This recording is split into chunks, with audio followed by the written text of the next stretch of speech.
following is a video explaining how to remove the back tire on an X-Class or most e-bikes. Additionally, I will be inserting a Tannus Armour insert in the back tire.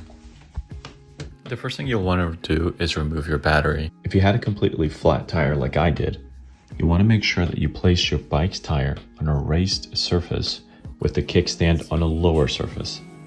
Otherwise, the bike will fall over due to the lowered tire size. Use a 13/16 wrench to loosen the large nut holding the wheel.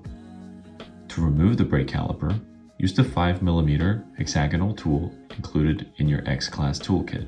Loosen the top and bottom bolts on the brake caliper. After removing the large fastener on the rear, you'll want to remove secondary fasteners. Both the left and right side will have a 4mm hexagonal screw holding a small metal plate. Here, on the left side of the bike, you will see a small silver plate which you should remove and carefully place somewhere where you can locate it. The right side of the bicycle will have a larger black colored metal washer which also incorporates a protector for the Shimano derailleur. Use the same 4mm hexagonal tool to remove the silver screw holding the protector. Now we must attach the rear hub motor's power supply cable. Start by carefully removing any of the zip ties which are holding the cable to the bike. Then look for the silver connecting piece holding the male and female power cords together. Rotate the silver connector counterclockwise and then pull the two plugs away from one another. I found myself pulling them and then rotating the connector a few times before the connections came loose.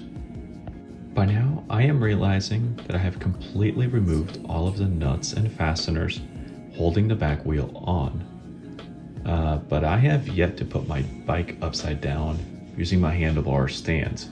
So if you're using handlebar stands, do all of these steps after you have put your bike upside down. All right, by now, I'm realizing my second mistake. I have the bike set to first gear. This causes the derailleur to be very close to the actual tire itself. So you should set your gear to basically the highest gear, which here it's 7th. My wife here helps me move it, and that allows the derailleur to move away from the tire, which allows me to actually pull out the tire. After I put down the tire, I noticed that one of these washers fell off. It's those silver looking washers. They'll actually fall off. You'll want to make sure that both of the washers are facing the same way. They'll actually fit into the bike itself to hold the wheel in a particular position. I purchased some tire levers on Amazon. This one has a set of 4 levers, but you're probably okay with just 2 of them. You will want to start by inserting one of the levers into the tire, then using the hook end to hang on to one of the spokes. Once you have one of the levers pulling a small section of the tire outside of the wheel, insert the hook end of a secondary tire lever into the tire and slide away from the tire lever already inserted into the tire. You may want to spray some soapy water to try to reduce the friction of the tire with the wheel. Once that's done, you should be able to easily pull out the old inner tube. Once you remove the old inner tube, lightly moisten the Tannus Armour with soapy water and make sure to fold the armor to create a firm insertion point. Trying to force the armor inside without folding it will be near impossible. Once you insert the folded part of the Tannus Armour, push in the remaining sections.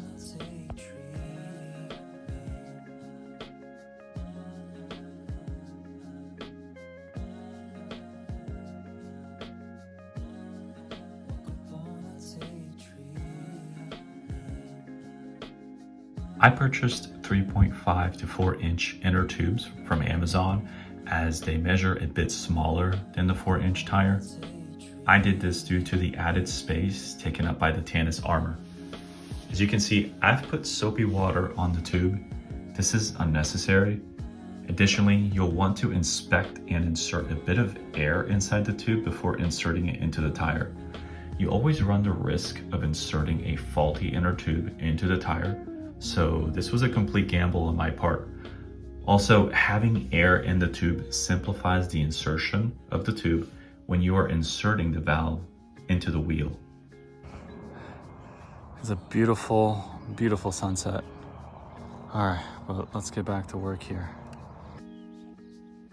Insert the remainder of the inner tube and then prepare to insert the Tannus Armour and the tire back on the wheel. When reinserting the tire, I used the tire levers and did the removal process backwards by inserting the lever into the wheel and then forcing the tire inward. Once you have a section of the tire inside the wheel, use the hook end of the tire lever to try to force as much of the tire inside. However, I found that as you get towards the end of the tire insertion process, the hook method was not optimal for inserting the last part of the tire. Rather, you are better off applying force to the section of the tire which has not yet been inserted until the tire goes over the lip of the wheel. I used my foot to force the remaining section of the tire over the wheel. Pump your tire to ensure that you're able to maintain pressure. Then insert the back wheel onto the bike.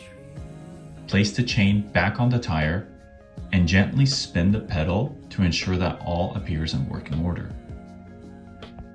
Now grab your small silver washer for the left side of the bike and use the provided screw to begin fastening. We then grab the right side washer or protective plate and fasten with the provided screw. I struggled to get that bolt in and had to slightly lift the wheel before the bolt would finally enter its fitting. Tighten the bolt with the provided 4mm hexagonal tool. Make sure you're going back to the left side of the bike and tightening the left silver washer.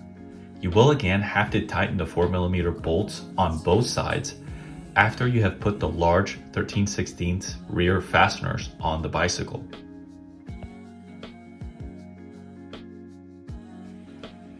Next, we will place the brake pads back on their mounting ports. Carefully place the pads over the brake rotor.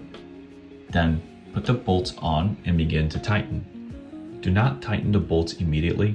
Rather, begin by gently tightening one bolt about halfway, then do the same with the next. Tighten the bolts, but allow for the brake pad holder to still be able to move from right to left. As you continue to tighten the brake pads, have someone press the rear brake on and off.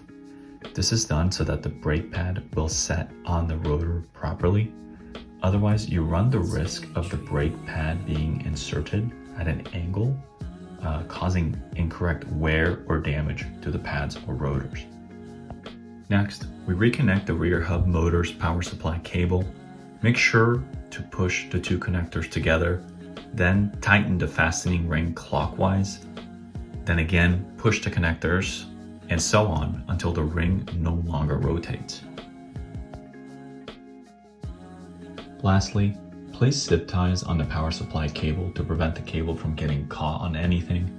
My bike came with a zip tie holding the brake line and the power connectors, so I added that extra zip tie. After this installation, I feel very confident in riding around with my bike tire absorbing most of the harsh obstacles on the road. I hope this was helpful and consider liking this video and subscribing to my channel for future content.